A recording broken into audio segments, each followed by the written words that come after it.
Alrighty, welcome in everyone to just another college football podcast. I'm your host, as always, Tommy Brzee. It is Tuesday, August 5th around here. We are 18 days out from college football officially kicking off, so we got a lot to get to. We got a lot of football to get to. We definitely have a lot of things to jump into today. We're going to start talking a little bit about fall camp. There is a ton of things going on in fall camp. Obviously, still very early, as I say on there, but there is a lot of different things to break down, including a couple of quarterback battles, some worry down there in Gainesville, and Texas needing some freshmen to step up, and they are thus far. Then we got a little bit of talk around the biggest questions heading into the sport. Wanted a quick, concise way to break down all the crazy stuff that could happen this year and feel pretty good about the questions I had. Maybe we'll revisit this on Friday to get a couple more things off my chest as we get much closer to prediction season, and then we'll break down some of the teams that are looking to make their CFP debut. I have 10 teams on there, rank them 1 to 10.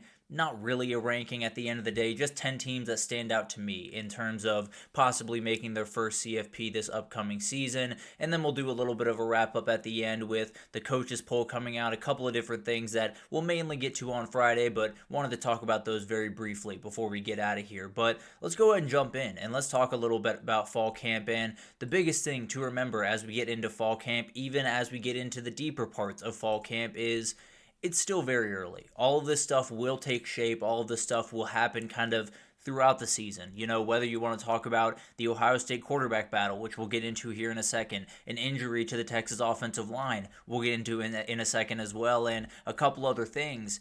This will all develop over the next couple of weeks. This definitely will not be something that we know every single answer right away unless your team is absolutely perfect, and I can't find one of those teams in the country right now. So as of right now, everything is still very early. All that being said, people will tell you to curb your enthusiasm, to not buy into all the hype, to not buy into the propaganda. Enjoy yourself. This is the time of year where you get to fully believe your team is going at least 10-2 or better every single year. Enjoy it for the time being. Now, it might come crashing down once the season starts, but at the end of the day, all this stuff is very early, and fall camp in general is a zero-sum game.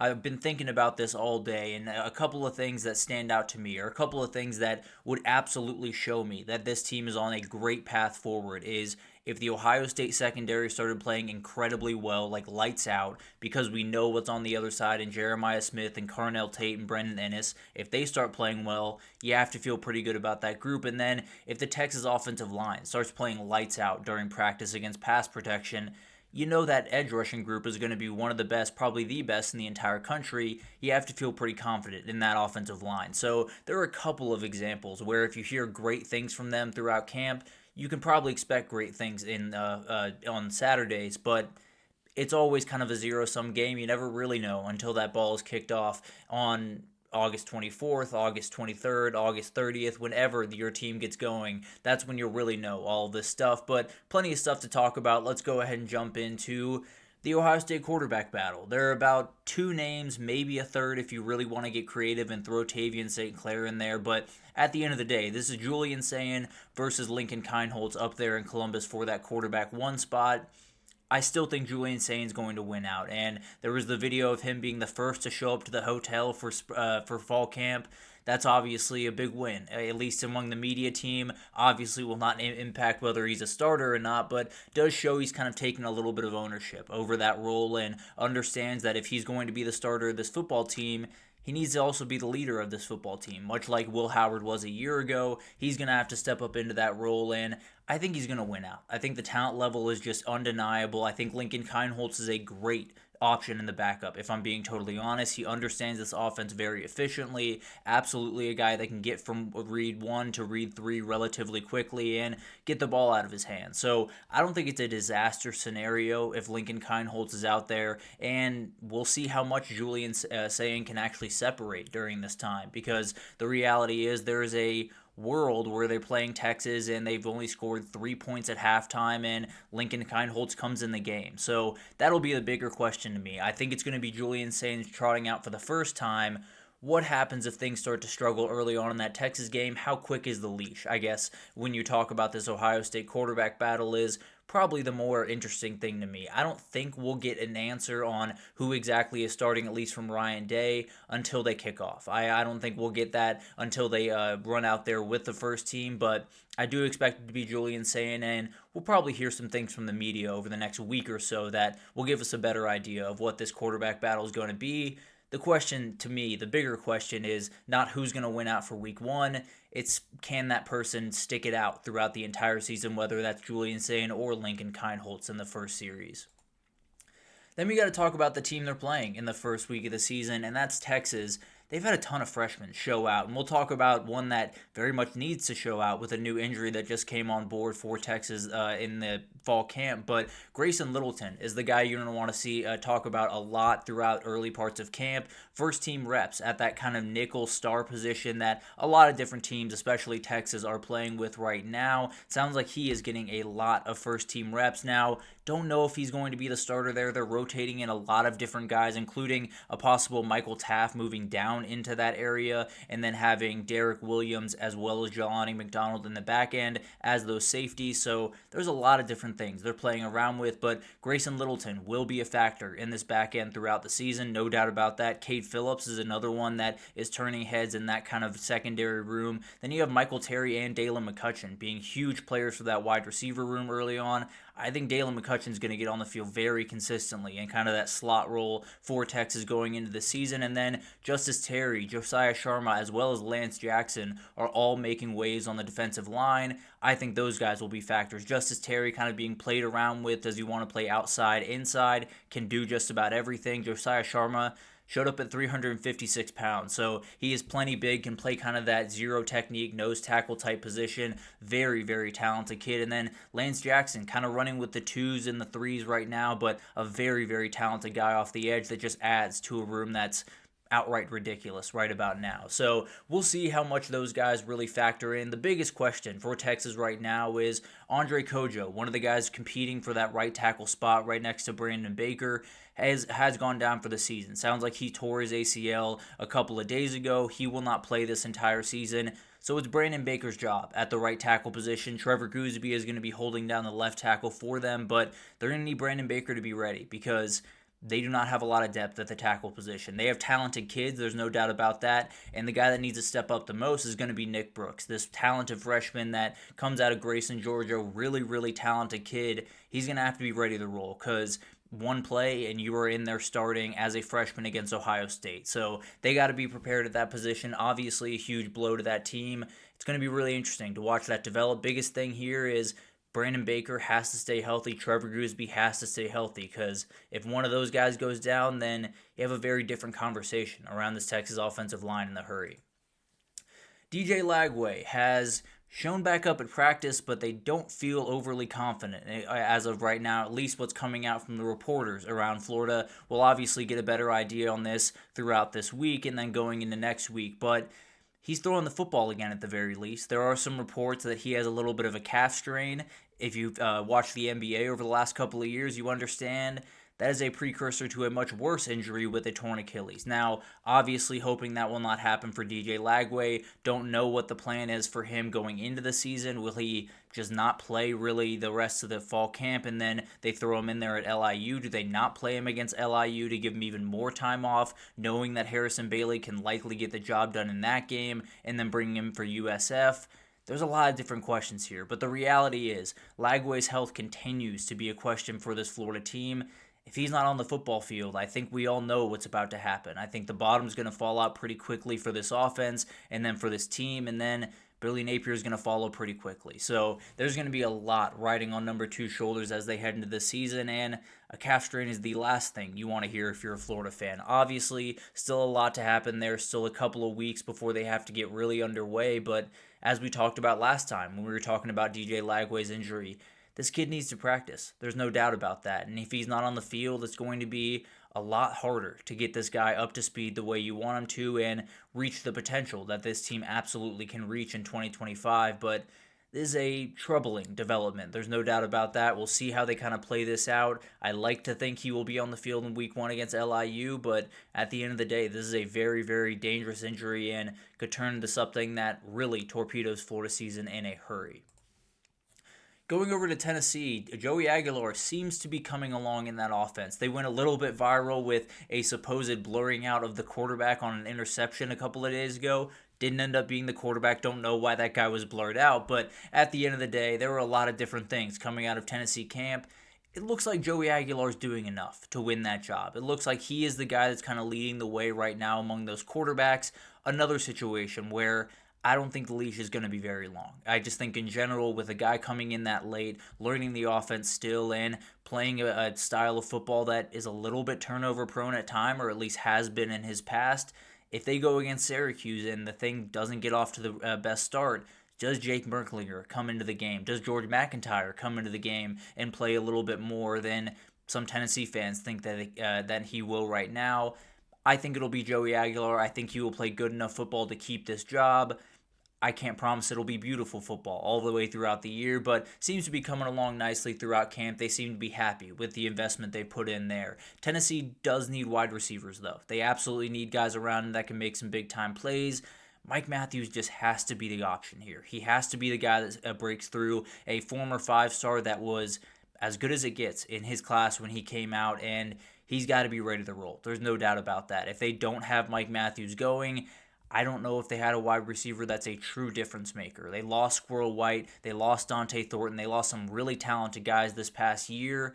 I think it's going to be really tough if they don't have one of those go-to guys like a Mac Matthews or someone else that steps up in that wide receiver room. But as of right now, I don't see someone that's outright a difference maker. They're going to need to find one, especially with Joey Aguilar being a little bit turnover prone at times. And then the other thing from Tennessee camp is just Boo Carter is back. He is going to be with the team this upcoming year. Obviously will be a question throughout the year. He'll have to earn the team's trust back, all of that good stuff. But at the end of the day, he's as talented as they come on this team. He will absolutely be on the field. Just got to make sure that's not a continuing theme throughout the year, and him and his teammates are on the same page as they head forward into 2025. But overall, things seem to be going as smoothly as possible for Tennessee after a very, very weird offseason. They seem to have found their footing. I think they have their quarterback. Do they have the stuff around him is probably the bigger question to me. And then Ty Simpson seems to be separating just a little bit down there in Tuscaloosa for that quarterback one job. Right now it's Austin Mack with the 2s and Keelan Russell with the 3s. I think this week will probably show us a little bit more about how they actually rank those quarterbacks. Usually like to start with the most generic 1, 2, 3 you have in fall camp and then kind of play around from there. I think Keelan Russell will likely be the backup for this team to start the year. And then I have my questions about Ty Simpson. But at the end of the day, if Ty Simpson can separate, it's massive for this Bama team. Knowing who your guy is week in and week out without question is a huge, huge plus. And it's something that they technically knew last year, but I don't think too many people were super excited about who the guy was every single week. Now, very talented quarterback, but there were moments where Jalen Milroe just did not meet the expectation of Bama fans, of Kalen DeBoer, of the Alabama program overall. So Ty Simpson separating would be huge for this team. I think he's plenty talented. I think he absolutely can take over and be a 4,000-yard passer, do some incredible thing in Kalen DeBoer's offense. Got to separate over these next 2 weeks, but it feels like he's the guy right now, and it's going to be relatively hard for him to lose that job before they play Florida State in week 1.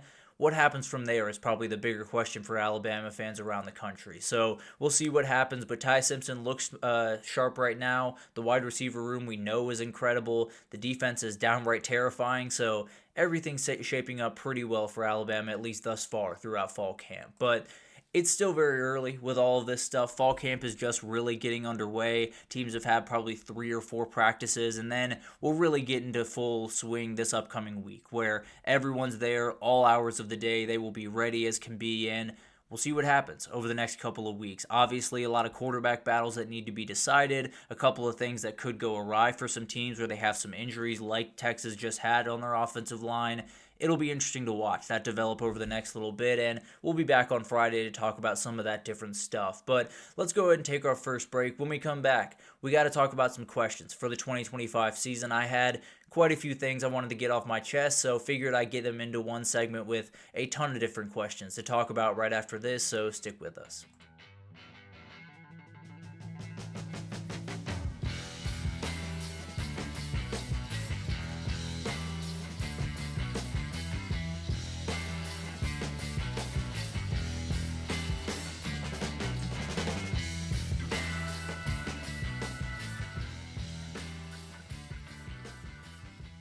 Alrighty, welcome back everyone. We just talked about some of the different things going on in fall camp. There are definitely some injury concerns down there in Gainesville right now with DJ Lagway. There's quite a few quarterback battles to watch. Ohio State seems to be the one that's taking the cake, but I think there's a couple more around the country that we can get to on Friday that definitely will be interesting to watch as we get closer to the season. But now we got to talk about some questions. As we head into 2025, there's quite a few things that I want to know, and there's quite a few questions that I don't think anyone will really have an answer to until the season gets going, but I'm more than happy to speculate here for a little bit. And let's go ahead and jump into this. Let's talk about all of the major questions as we head into 2025. The biggest one, and the one that everyone's trying to figure out right about now, is who is this year's Indiana? Who is the team that might benefit from a little bit easier of a schedule? Not to say they're a bad team by any means, just to say that their schedule might set up very nicely for them, and then you go off and you make a CFP for the first time. Maybe you make some noise once you're there. But I'm going to go conference by conference, just give you one team to watch per conference. In the SEC, it's Missouri, and it's without question Missouri. Missouri is a team that has a schedule that sets up about as well as you could possibly get in the SEC any given year. They get South Carolina, Bama, and A&M at home. You do go on road trips to Auburn, Oklahoma, and Arkansas, but all of those are capable. All of those are doable games that you can absolutely win. If Bo Perebla can put it together early in the season, this Missouri team could be really dangerous. Love the addition of Ahmad Hardy. I think Kevin Coleman's going to be a great piece on the outside. They have the guys to make this happen. I think it's a team that, as long as they can get a couple of those wins, maybe 2 out of 3 from the South Carolina, Bama, A&M, maybe even 1 out of 3 out of those games, they could very well be a playoff team, be in kind of that right under the SEC championship, but firmly in the playoff situation like a Tennessee was a year ago. Then you do have a Texas Tech team over in the Big 12. This schedule sets up very nicely. It's even in Big 12 standards, very, very manageable. You do have some road trips that are going to be tough, and you're going to have to find at least one win among at Utah, at Arizona State, and at Kansas State. You got to find a win there. If you can go 1-2, I think you're in a really good position to make the Big 12 championship. You do have Oregon State in the non-con, which is a little bit of an interesting matchup. I think they should be able to handle business there, but as we know about the Big 12, it's probably going to be a 2-loss team against a 2-loss team in the conference championship. As long as Texas Tech can get one of those wins against Utah, Arizona State, or Kansas State on the road, I think there's going to be a team that's going to be in the Big 12 title contention and then maybe just playing for a spot in the CFP. So Texas Tech, very talented team, did a lot in the offseason to kind of up their ability, up their talent level, and I think it's setting up very nicely with a schedule that is very kind to them. And then over in the ACC, North Carolina, this would be the story of the year. There's no doubt about that. When you talk about Bill Belichick coming in, I think a lot of people want to see this team make somewhat of a CFP run. If they get that win, a week 1 win against TCU, which I think is a relatively tall order with Josh Hoover and a lot of guys returning for the Horned Frogs, but at the end of the day, you have the ability to do some special things. You do have Clemson at home. Road trips to UCF and South Carolina, or not South Carolina, and Syracuse are massive spots for this team, but if Gio Lopez can put it together early, you can lose that Clemson game and still be firmly in the conversation for an ACC title game. And if you get there at 11-1 with only one loss to Clemson, you're probably in the CFP. Now, a very tall order. I'm not necessarily picking that to happen for North Carolina, but when you look at that schedule, it's about as favorable as you're going to find in the entirety of the Power Four. And it's a coach that he can put together a defense. Gio Lopez can score some points, and it would be really interesting to watch that unfold. There's no doubt about that. And then why not Indiana again over in the Big Ten? Obviously, the schedule is pretty similar to a year ago. They don't get Ohio State, but they do have trips to Oregon and Penn State, so a little bit less of a margin for error. There's no doubt about it in this year. Might need to win one of those games. Maybe you could go 10-2 depending on what happens elsewhere in other conferences, but as I see it, this is probably the team to circle again in the Big Ten with Fernando Mendoza coming in. Michael Kamara is about as good as you're going to find on the defensive line across the country.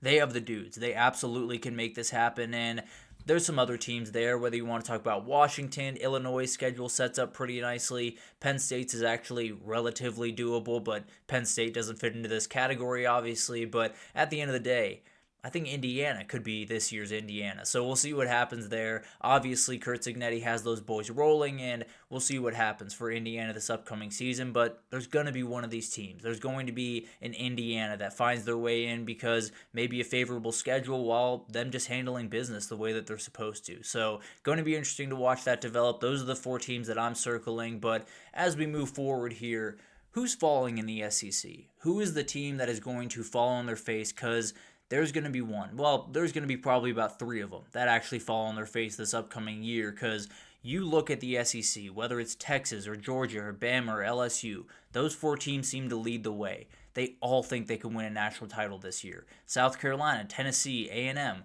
all of them think they can make the playoff this year. You add in Oklahoma, Auburn, all of those teams think they can possibly do something special as well. There's not enough wins to go around. There's going to be someone that falls on their face in an 8-4, 7-5 fashion that you're looking at right now and saying that's probably a 10-win team. Now, could that be a Bama team that struggled after a tough 2023? I'd be a little bit surprised with the level of defense that they play, but still very much on the table. Texas with Arch Manning working out, another scenario where I think the defense plays at a high enough level to give them a very high floor, but at the end of the day, you never really know how all of that really rolls itself out, and with some more injuries on the offensive line, things get a lot more sketchy in a hurry for the Longhorns. And then Georgia has a couple more questions than usual, a little bit lesser known of a team. I still think they're incredibly talented, obviously, but definitely some questions there. Could any of those teams fall on their face? Now, the way that I see this in the SEC is you could really break it down into kind of 2 different groups of how this season could go down for the SEC.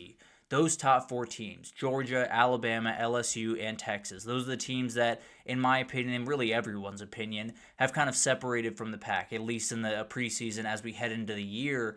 Those 4 teams could separate. They could all be 10-2, 11-1 at the end of the year, and then you just see a ton of 8-4, 7-5, maybe 5-7, 6-6 teams that are comfortably behind those 4 teams.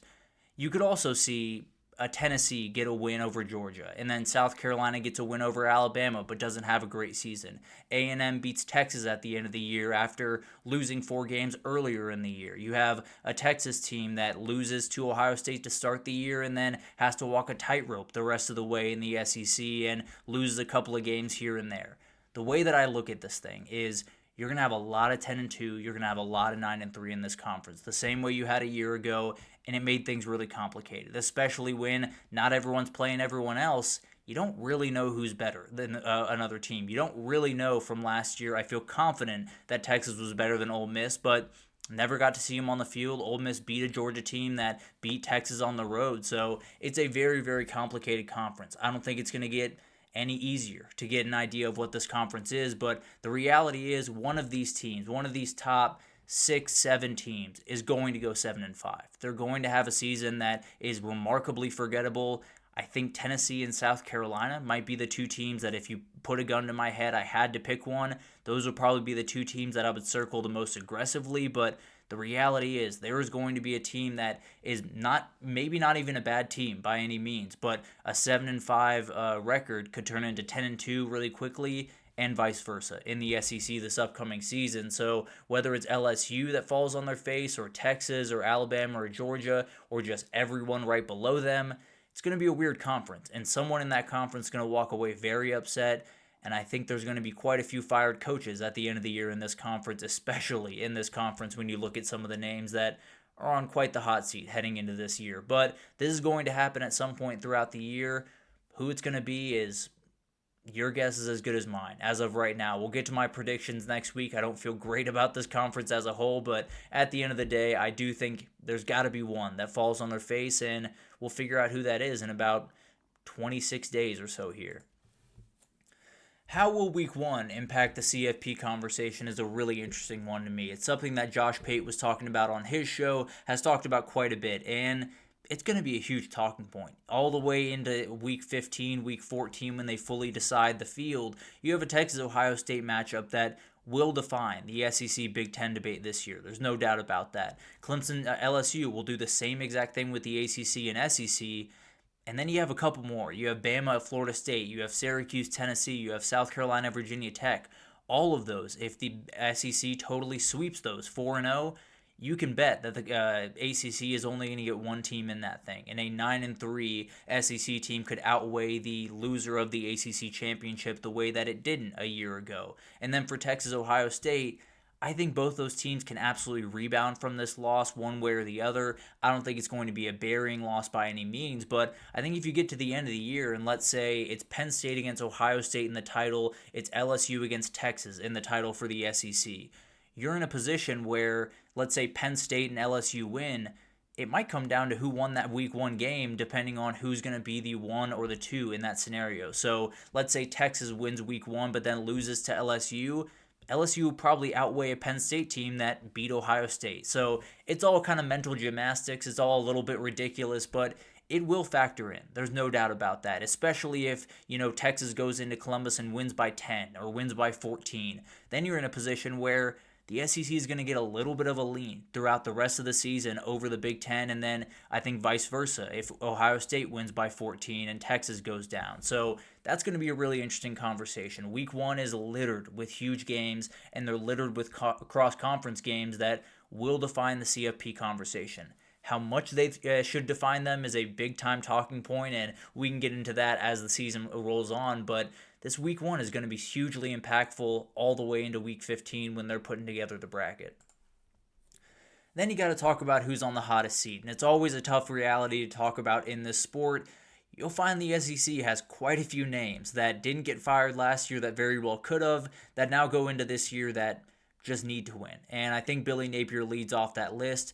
I don't know what the record has to be, especially against that schedule. I have no earthly idea if he has to win 9 games, if 8-4 is enough with a win over Georgia maybe would be enough to keep him around. I tend to believe that would be enough, but you don't really know what he needs to do. And then you go around the rest of the conference, Brent Venables on very rickety footing over there in Oklahoma. If he has a bad year, especially with John Mateer and Ben Arbuckle coming in, I think they might clean house. As big as that a buyout is, I think they might be forced to. Then Sam Pittman, absolutely in trouble at Arkansas. I think that is one where unless Arkansas can put something really special together, I would be surprised if Sam Pittman was the coach in 2026. Love Sam Pittman, love his energy, but just don't think they're going to be able to put it together this year. Freeze at Auburn, same exact situation. Now, he has the ability to possibly put it together with the talent at wide receiver, with Jackson Arnold coming in as a talented quarterback at the very least. Maybe not the perfect quarterback by any means, but absolutely a guy that can elevate that play a little bit for you. Maybe he can find his way out of that, but that's another sketchy situation down there in Auburn. And then obviously Brian Kelly. I don't think he's getting fired. I think the buyout is too big. I think LSU is in a precarious situation in terms of finances as of right now. Not a bad situation, but at the very least, not in a we're going to spend $60 million to get this guy to walk out the door type situation. So I think Brian Kelly is safe. Now, if the bottom falls out and they go 6-6, you can bet he's not safe in a hurry. So we'll figure that out as the season goes on. But a lot of these guys have big-time games pretty early on in the season. Florida has Miami. Florida has a couple of big-time games that if they don't win, things are going to get really loud in a hurry around Billy Napier, especially if DJ Lagway is not healthy. And then Lincoln Riley over in the Big Ten. Another one I don't think the situation will allow itself to have him be fired. I think the situation over there at USC is we have a lot of money tied up in this program. We have a lot of money tied up in this coaching staff. I think it's going to be really tough to fire Lincoln Riley. Obviously, if the bottom falls out, much like LSU, things could be a little bit different. Maybe they just do a swap of coaches at the end of the year. Who knows? But Lincoln Riley actually ends up at LSU the way that it was being talked about before he took the USC job. But at the end of the day, a lot of those guys, some of those guys, I think in Sam Pittman, Hugh Freeze, if they don't deliver, they're absolutely gone. There's no question. Billy Napier in that list as well. And then you have the Brent Venables, the Brian Kelly, the Lincoln Riley that are just in a little bit different situations. I don't know what the mark has to be, but I know that the buyout is very hefty. And a couple of those schools just might not quite have the ability to pull that off right now. And then you got to talk about retirement. These guys aren't getting fired by any stretch of the imagination, but Mike Gundy's put it on the walls that this is probably his last year in college football. Kyle Whittingham, I feel pretty confident that Morgan Scalley will take over as the head coach at Utah after this upcoming year. You have Kirk Ferentz that is probably pretty tired of the way that college football is going right now and has been doing a great job over there at Iowa for a long time. He might hang him up, and then you never really know. With how crazy this sport is, how much they ask of the coaches, and how it's not really getting better even when they put in new rules, you could very well see some very good coaches leave the sport after this year. I'd be a little bit surprised if it happened this quickly, but over the next couple of years, if things aren't figured out, you could see some massive names leave this sport, and obviously you don't want that to happen, but it's going to be a really telling year for how the coaches feel about college football right now. Sticking in the SEC, as we talked about the hot seat, can the SEC get back on top of the sport? That's what a lot of people are wondering. Obviously, some of the SEC fans will tell you they only care about their team getting on top of the sport, not the SEC. I would fall into that category, but at the end of the day, I do think this is a conversation to be had, and the way that I see it is kind of the way that I saw it last year, if I'm being totally honest. The SEC to me has more teams that are national title good. I think you have 4 teams for sure in Texas, Georgia, Alabama, LSU. Those are national title good teams. And then I think you could throw another team in there, maybe a South Carolina, maybe an A&M, maybe a Tennessee. I'd be a little bit surprised if they won the title, but I think you have very solidly 4 teams that can win the national title that are national title good in the SEC.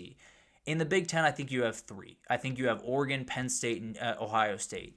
I think it's fair to say those 3 options might be better than the 4 options in the SEC just because of the path that they're going to take, because of the overall ability on those teams, and because they have a little bit more, at least over the last 2 years, a little bit more confidence in a couple of those teams than you would over in the SEC. So Penn State, Ohio State, and Oregon, they're incredibly likely to at least factor into the title conversation. I talked about me not being as high on Oregon as some other people, but at the end of the day, they will play a role in the national title conversation.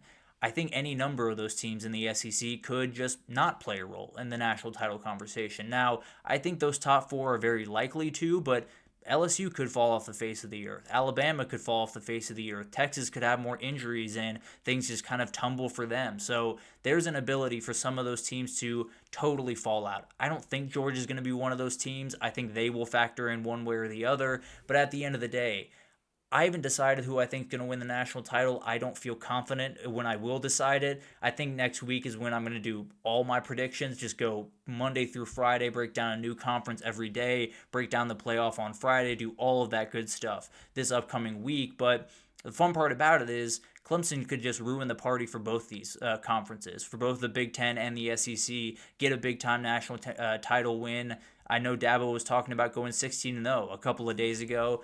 They have the capability of doing that. They would have to beat LSU in week 1, but they can do that and then definitely run the table in the ACC, and we'll see what happens in the playoff. But as of right now, I think the SEC has about 4 teams that can really do this thing, maybe 5, depending on the way you look at it. But I think the Big Ten might have 3 of the best 4 or 5 options in the entire country when you talk about Oregon, Penn State, and Ohio State. So that's going to be really fun to watch, no doubt about it. Obviously will be a topic of conversation that will get annoying pretty quickly. I can almost promise you that. If Texas loses by 14 to Ohio State, it's going to get really loud and really frustrating in a hurry for some SEC fans. But finally, could this be 2007 2.0?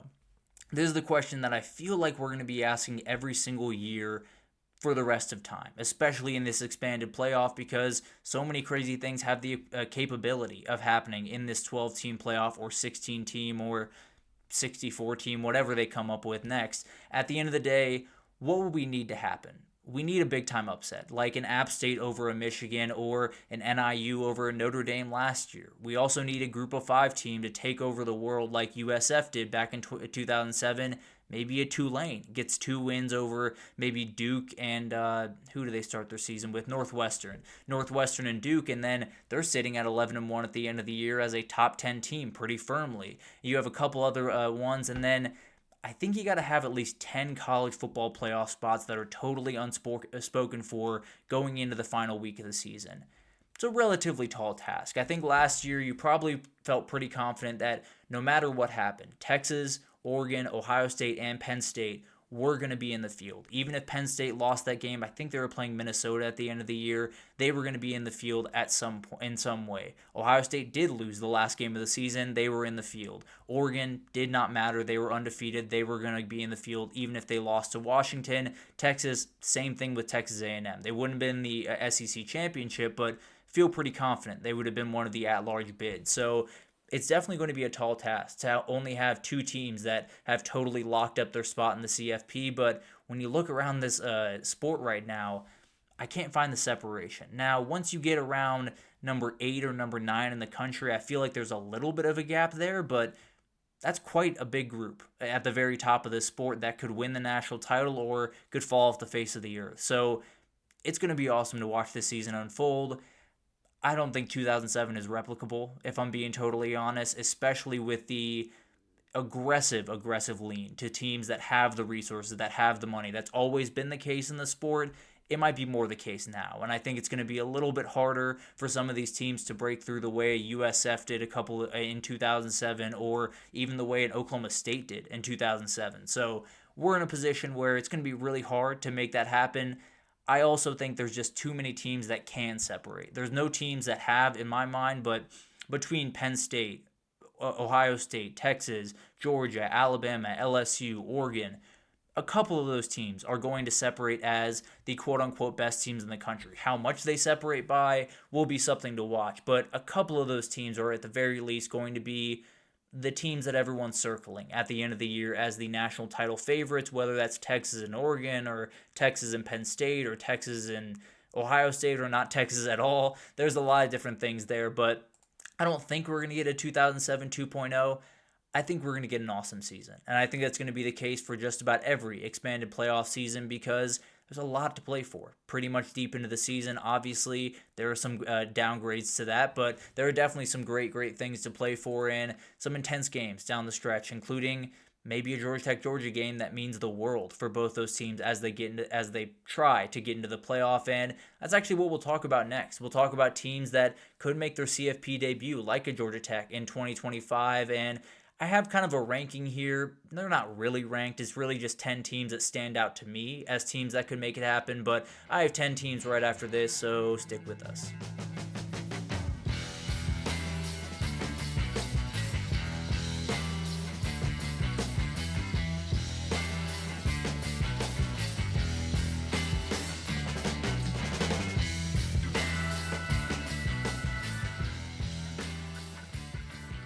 Alrighty, welcome back everyone. We just broke down some of the bigger questions as we head into this year. Who is this year's Indiana? Can the SEC find their way back up to the top of the sport after a 2-year hiatus? A lot of stuff to watch for this upcoming year, and it's going to be an awesome one. But another thing to watch as we get into this season is just teams that can make their CFP debut. There are a couple of teams on here that I think very well might this upcoming year, especially over in the Big 12. Feel pretty confident someone's going to make their CFP debut over there unless Arizona State likes to ruin the party once again this year. But let's go ahead and jump into this. And these are rankings technically. These aren't really rankings. They're just 10 teams that kind of stood out to me as top 10 teams, but you can put them in any order you'd like. But let's kick it off here with the Utah Utes. This is absolutely a team that can make it happen. It's a team I talked about last time when I was talking about teams to buy as we head into this year. Love the addition of Devin Dampier. I think he's as good as it gets at the quarterback position, especially behind an elite offensive line. Was not behind that last year at New Mexico. So you add in Jason Beck as well, his offensive coordinator from New Mexico. I think it's going to be a really talented offense. I think they have all the ability in the world to run the ball very effectively. I think obviously Kyle Whittingham comes off last year a little bit frustrated with the way that things went down. And I think when you look back at last year, Cam Rising is on the field. This team is firmly in the conversation in the Big 12. That's how big of a difference that move made from Cam Rising to Isaac Wilson. They now have the quarterback in my eyes. So I think Kyle Whittingham is probably shaping up for this to be his last season. I think he wants to go out with a bang, and I think he could very well make the CFP for the first time. He barely missed out a couple of years ago when they beat Caleb Williams in the Pac-12 championship, but I think they can win the Big 12 this time around and be firmly in that CFP conversation. Might just be the representative from the Big 12. South Carolina has to fall into this group, and I think it's got to be the Lenora Sellers show. Excuse me. I think he's got to be the guy that, I don't want to say drags this team, but leads this team in a large part of the way to the national title, or at least to the CFP. I think him and Dylan Stewart need to be game wreckers. I think the wide receiver group makes me a little bit nervous. Really love what Nick Harvard brings to the table. Hasn't quite been able to put it together. Defense is losing big time players like Tonka Hemingway, like Kyle Kennard, like Demetrius Knight Jr. It's going to be really hard to Nick Emunwari. It's going to be really hard to replace all those guys on the defensive side of the ball. They have some really incredible players. But the way that I see this, if Lenora Sellers can put together a Jaden Daniels Heisman type season, I don't know if it's going to be that crazy, but I think he can put together that level of season. If Dylan Stewart on the other side can make impact plays every single week, and be an absolute game wrecker for this team, much like he was very early on in the season last year, this can be a team that makes the CFP. It's a little bit of more of a tightrope walk with a lot of different things going into it. But if this team finds a way to get past LSU, I believe in week 6, undefeated, if they can win that game and move forward, which will be a huge revenge game for them, I think they could very well be on their way to their first CFP. I'm not super bullish on this team, but when you have players on both sides of the ball like Lenora Sellers and like Dylan Stewart, you got talent, and you got the guys to absolutely do it. You can take over this college football world and possibly make the CFP. Sticking in the SEC, Florida is absolutely a team that can do this. It all comes down to DJ Lagway's health, and I'm a little bit worried. If that calf strain is a very real thing, we've all seen what that could possibly lead to, which is a torn Achilles, which would keep him out not only for the rest of this year, but maybe the early parts of next year. So you got to be very careful with this kid. At the same time, the kid's got to play football, and he's got to be on the field for you to be successful. So you're walking a little bit of a tightrope early in the season. If he can get healthy, if you can feel confident that he is going to be healthy throughout the year, and on defense you have Caleb Banks and Tyreek Sapp that can totally destroy every offensive line they play, can be total game wreckers, you could be a 9-3 or 10-2 team, and I think you get into the field that way. I think this is a schedule that is tough enough. I think you play enough marquee games that if you get to 9-3, you got to have a win over an LSU or a Georgia or a Texas at some point this season to get to a 9-3, and I think that would be enough. I think you would be in the field. Obviously, a lot of stuff around them would decide that, but at the end of the day, I think they have the guys. I think they can make some big-time plays, and as long as DJ Lagway is healthy, I'm not going to bet against Florida. Texas Tech comes in at 7 here. Obviously, a team that can make it happen. Team that probably around the country up their talent more than anyone else in the country, in the Big 12 especially. The talent they have is unlike anyone else in the entire conference. Now, there are a couple of really talented players across the league, but when you look at the defensive line additions they made, and David Bailey, and Romello Height, and Lee Hunter, they're going to have dudes up front, and dudes that not a lot of other guys who are on the conference have. And then you have a third-year quarterback. You do have talent outside, a little bit worried about the wide receiver group, but I think they have enough there to make it happen, especially if Micah Hudson can take the next step after a very confusing offseason for him. Obviously, I think you got to go into Utah and get a win. And I think if you do go into Utah and get a win, you're in the Big 12 title. Obviously, you got to handle your business from there. There were a couple of times I probably said that last season, and then the team fell on their face against Kansas more than likely. But at the end of the day, I do think this is a team that has all the ability in the world. I love the coach in Joey McGuire. I think they can make the Big 12 title, and then you're just a game away from the CFP. I'm right in between on Texas Tech. I want to be very bullish. I want to be very excited about this team, but I have just enough questions to make me a little bit, give me a little bit of a pause. But at the end of the day, I do think Texas Tech has the ability to make their first CFP, and then we'll see what happens from there. They have the talent up front that might be able to compete a little bit better against some of these teams than other Big 12 teams would. The Big 12 team that has the best odds to make the CFP is Kansas State, and I fully agree with them. I think Avery Johnson and Dylan Edwards in the backfield is as fun of a run game as you're going to find across the country this year. Jace Brown is back at wide receiver, and then you have a linebacker duo in Austin Romaine and Desmond Purnell that about as good as you're going to find in the country. Really, really experienced guys that are going to hold down the middle of that defense. The one big question is, can you win that week 0 game? I think both those teams, Iowa State and Kansas State, can make a CFP run. you got to win that first game. If you don't win that first game, you're walking an absolute tightrope the rest of the way in a conference that is probably going to get pretty messy for every single team. And the big thing to know going into that, and we'll break it down closer to that game, but George Fitzpatrick, the starting right tackle, I believe, for Kansas State going into the season, will not be available for that game. We'll see what happens throughout the season with him, but definitely a big-time blow. But they are the team to beat in the Big 12 as of right now, and I think they could very well be the team that we find in the CFP in December. Georgia Tech comes in at number 5. This is the sexy pick right now. This is the team that everyone seems to be circling as the team that could possibly make an Indiana-type run. Schedule does set up pretty nicely with only Clemson and Georgia on the schedule as outright really, really tough games. Everything else they probably should be favored in. And you head into a season with Haynes King back, Jamal Haynes in the backfield, Malik Rutherford. You bring in Eric Rivers from FIU that I think is going to be one of the household names by about week 4 this season. I think they have all the ability in the world to make some things happen. You got to get the win in week 1. If you go to Colorado and lose that game, I think you're in a tough spot moving forward, but they could lose that game to Clemson. They could lose that game to Georgia. As long as you win that week 1, you could be firmly in a spot for an ACC title and then playing for a spot in the CFP. Obviously, if you lose those 2 games and then lose in the ACC title, maybe if it's Clemson and other things work out, you're in a good position still, but I think you'll probably have to win that game if you want to make that happen. Now, if you beat Clemson or you beat Georgia throughout that time, maybe you could lose that game and still make the CFP. So a lot on the table for Georgia Tech. Obviously, got to handle business. Can't have one of those bottoming out games that they've had in the past couple of years, but very talented, very veteran team that absolutely has a schedule that could set up for a CFP run. Ole Miss is going to be on this list. There's no doubt about it. The talent is absolutely there. Austin Simmons is really cool. He's one of those players that I have become infatuated with throughout this offseason. Throws the ball very confidently, enrolled 2 years early in college, and has already graduated from college at 19 years old.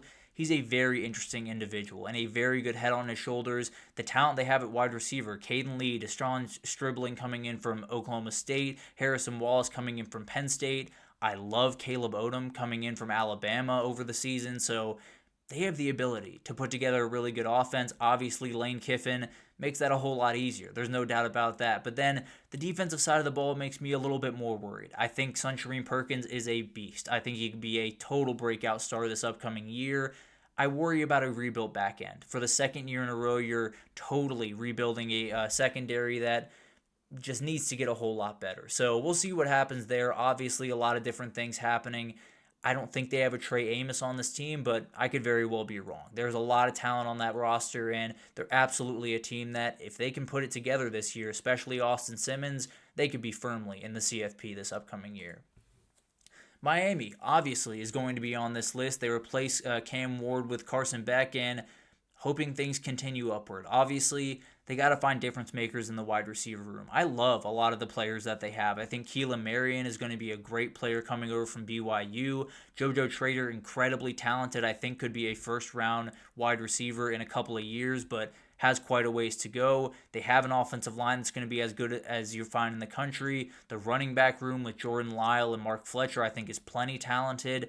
They're going to have the guys offensively. I'm not super worried about that. Obviously, a little bit worried about Carson Beck with not elite wide receivers, but at the end of the day, I think they have enough guys. I think Shannon Dawson will put together a good offense. The defense just has to take a massive step forward. Corey Heatherman comes in from Minnesota. Ruben Bain is going to be a factor, has to be maybe a bigger factor than he was a year ago. The secondary's got to be considerably better than it was a year ago. I think they have the talent. They brought in a lot of really, really talented guys. They did that last year. So they got to be very careful. They got to make sure that everything works out. But Miami, if they can get off to a really nice start against Notre Dame, if they win that game, they're going to be off running, and they will absolutely be the team that will be in line to meet Clemson in the ACC championship and very well could be in the playoff before they even play that game, depending on how the season goes for Miami. Texas A&M here at 2, absolutely a team that can make a run to the CFP this upcoming year. Marcel Reed is the big question here. You know, how do you feel about Marcel Reed? I feel like there's no one right in the middle on Marcel Reed. There is either he is going to be a superstar this upcoming season or at least in the future in his career, or he's just not the guy. He's a guy that can't throw downfield, that can't make the plays that they're going to need to be made. I tend to fall somewhere in the middle, a little bit more towards him being a star, because I think this kid can make all the plays in the world. I think he is a lot like what Colin Klein was in college, a little bit more athletic, a little bit faster, if I'm being totally honest. But at the end of the day, I do think it makes a lot of sense. I think the fit is perfect. Obviously, you got a big game against Notre Dame in week 3. If you get that win, they're going to be a really hard team to stop. Obviously, you still have LSU, Texas, South Carolina, Missouri on the schedule.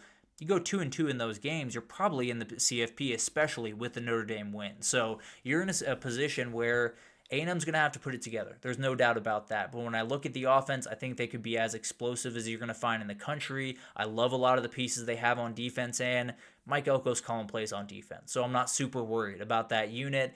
I think this is going to be a really good team. Will they find a way to go 8-4 again? Probably. But at the end of the day, I am going to buy into A&M as we head into this season. I'll wait on my predictions to give you an outright belief of what I think of them. It might end up being 8-4 if I'm being totally honest, but at the end of the day, I think A&M has the talent, has the quarterback. I think if they put it all together, this could very well be a playoff team.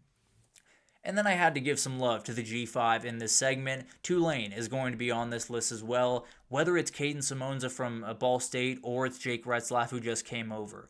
I think this is a team that absolutely can be the G5 representative in the CFP. Tough non-conference, whether it's Northwestern, Duke, or Ole Miss. They play all 3 of them. You probably got to win one of those games, if I'm being totally honest. I think you can get in at 10-2 because of the non-con that you play. I think you can lose to Duke and you can lose to Ole Miss and be totally fine. I really do think that, especially if you run the table in the American, win that conference at 11-2. But if you lose those 3 games early on in the season, is that recoverable? I tend to believe it should be. I don't know if it will be. So that'll be something to watch. They could lose to Duke and Darien Mensa. They could lose to Ole Miss and still be firmly in this thing. So I love this Tulane team. I think they have all the ability in the world. I think Shaz Preston is someone that is going to explode onto the scene, especially in the G5 this upcoming season. And I think Tulane could very well make this run, especially if they get that week 1 win over Northwestern. But a lot of different teams to watch in this season. I realized I didn't have any Big Ten teams on that. So Illinois, Indiana, maybe Nebraska could absolutely be teams that fall, not Indiana, Illinois and Nebraska could absolutely be teams that fall into this category. Maybe a Washington or a Michigan State, but that's something we can talk about a little bit later. Obviously, there's quite a few teams that would love to make this list and would love to be new CFP members. I think we got 6 new ones last year.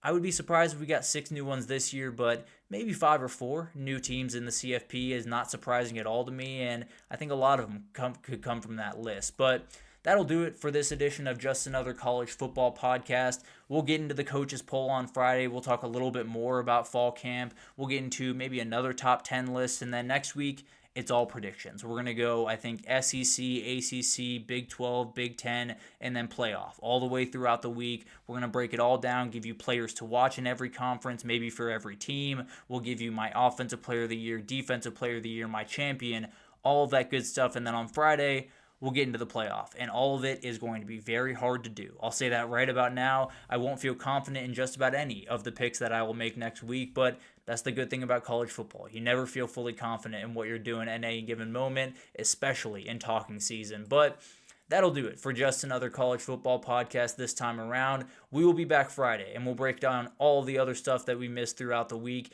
Tons of stuff to break down, and I'm sure there will be quite a few fall camp things to talk about, but we'll break it all down on Friday. Thank you so much for tuning in, and I'll see you guys around.